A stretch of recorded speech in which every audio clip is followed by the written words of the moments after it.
নমস্কাৰ। আজি এটা নতুন দিনৰ বতৰা লৈ আহিছোঁ।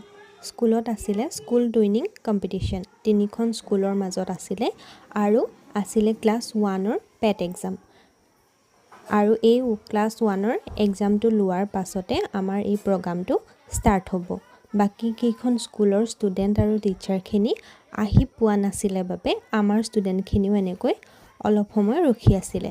তাৰ পাছত আমাৰ নেক্সট প্ৰতিযোগিতা আছিলে চিত্ৰাংকন প্ৰতিযোগিতা উচ্চ শাখাৰ ষ্টুডেণ্টখিনিৰ মাজত ক্লাছ 6ৰ পৰা ক্লাছ 8লৈকে। তেওঁলোকৰ বিষয় আছিলে যে বিহুত ব্যৱহৃত এবিধ বাদ্যযন্ত্ৰ অংকন কৰিবলৈ আৰু সময় আছিলে মাত্ৰ 30 মিনিট। ষ্টুডেণ্টখিনিয়ে ধুনীয়াকৈ এই প্ৰতিযোগিতাটোত পাৰ্টিচিপেট কৰিলে আৰু বাকী কেইখন বিদ্যালয়ৰ পৰা অহা ষ্টুডেণ্টখিনিও এই প্ৰতিযোগিতাটোত অংশগ্ৰহণ কৰিলে আৰু আমাৰ ছাৰে এই প্ৰতিযোগিতাটোৰ বাবে যিখিনি নিয়ম আছে সেই নিয়মখিনি তেওঁলোকক বুজাই আছিলে। এয়া আমাৰ নেক্সট আছিলে কবিতা আবৃত্তি প্ৰতিযোগিতা। কবিতা আবৃত্তিৰ মাজতে এগৰাকী ছাত্ৰীয়ে জুবিন দাৰ গীত পৰিৱেশন কৰিলে। গীতটো শুনকচোন আপোনালোকে।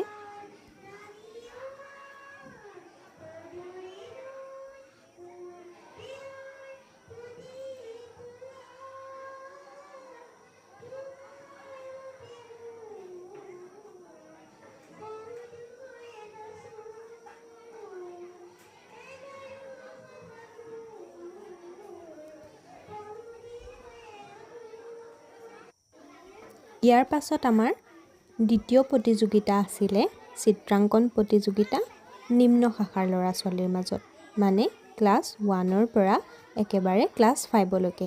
এই প্ৰতিযোগিতাটো বাকী কেইখন বিদ্যালয়ৰ পৰা অহা সকলোখিনি ষ্টুডেণ্টে অংশগ্ৰহণ কৰিলে আৰু তেওঁলোকৰ সময় একেই আছিলে 30 মিনিট আৰু তেওঁলোকৰ বিষয় আছিলে তেওঁলোকৰ ভাল লগা এপাহ ফুল।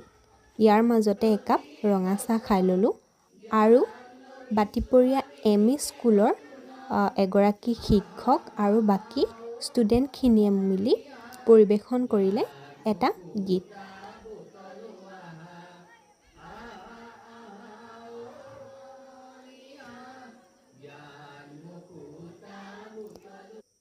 ইয়াৰ পাছতে আমাৰ লাঞ্চ টাইম হ'ল আৰু শেষত বঁটা বিতৰণী সভা।